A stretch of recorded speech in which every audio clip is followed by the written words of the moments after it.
Shalom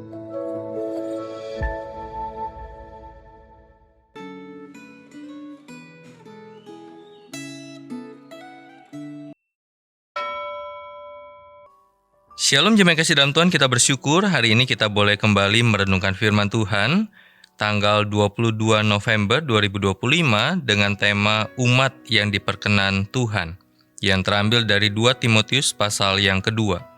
Sebelum kita merenungkan firman Tuhan dari Renungan Gema, saya mengajak kita terlebih dahulu berdoa kepada Tuhan.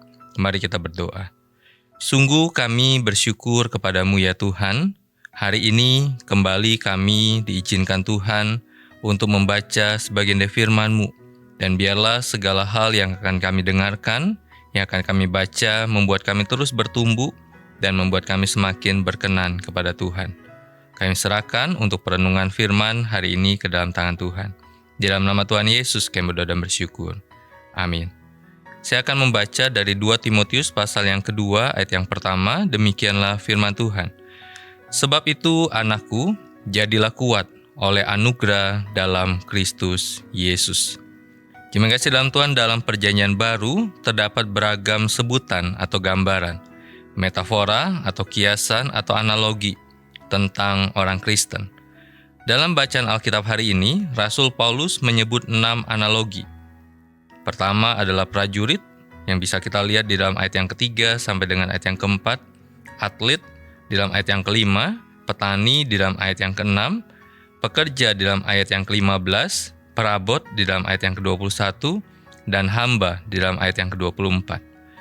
Prajurit adalah profesi yang menuntut kesetiaan dan pengabdian tinggi, bukan sekedar kinerja yang baik. Seorang harus menyerahkan hidupnya bagi negara saat memutuskan untuk menjadi prajurit. Dia harus hidup dengan lebih mengutamakan kepentingan negara daripada kepentingan pribadi.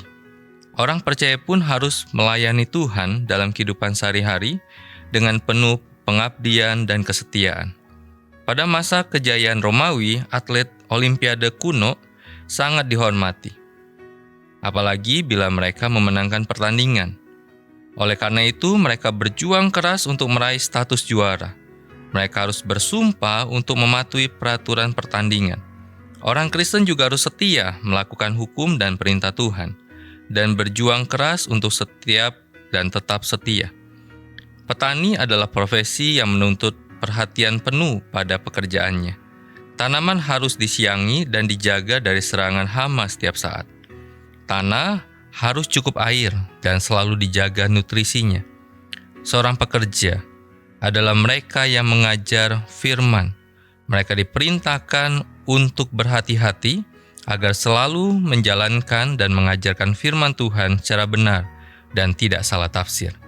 Oleh karena itu mereka tidak boleh malas meneliti kebenaran firman Tuhan.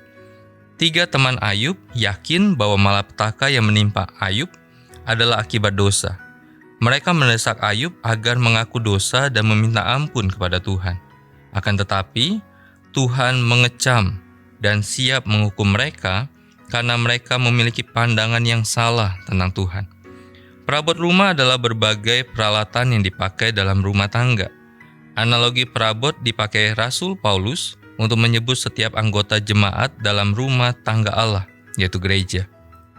Perabot emas dan perak adalah para anggota jemaat yang dihargai dan dihormati karena pelayanannya bermanfaat dan menjadi berkat bagi gereja, menumbuhkan kerohanian dan menguatkan sesama anggota jemaat.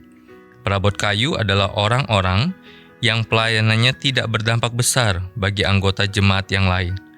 Kita hanya bisa menjadi perabot emas bila kita sungguh-sungguh hidup kudus sesuai dengan kehendak Tuhan.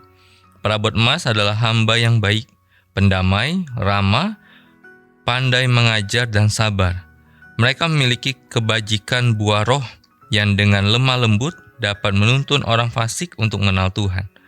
Apakah Anda sudah melayani dengan penuh pengabdian dan kesetiaan, berjuang keras, tekun, meneliti firman dengan serius, serta menjadi berkat bagi banyak orang? Mari kita berdoa. Tuhan, biarlah kami di dalam hidup kami sebagai orang-orang yang telah diselamatkan oleh Tuhan. Kami sungguh-sungguh tahu panggilan kami, apa yang harus kami lakukan dalam status kami sebagai anak Tuhan. kami terus mengerjakan bagian yang Tuhan percayakan untuk kami melayani Tuhan. Tolong setiap kami ya Tuhan, dan ampuni kami kalau selama ini mungkin kami tidak mengerjakan bidang pelayanan kami dengan kesungguhan di hadapan Tuhan. Terima kasih Tuhan, di dalam nama Tuhan Yesus kami berdoa dan bersyukur. Amin.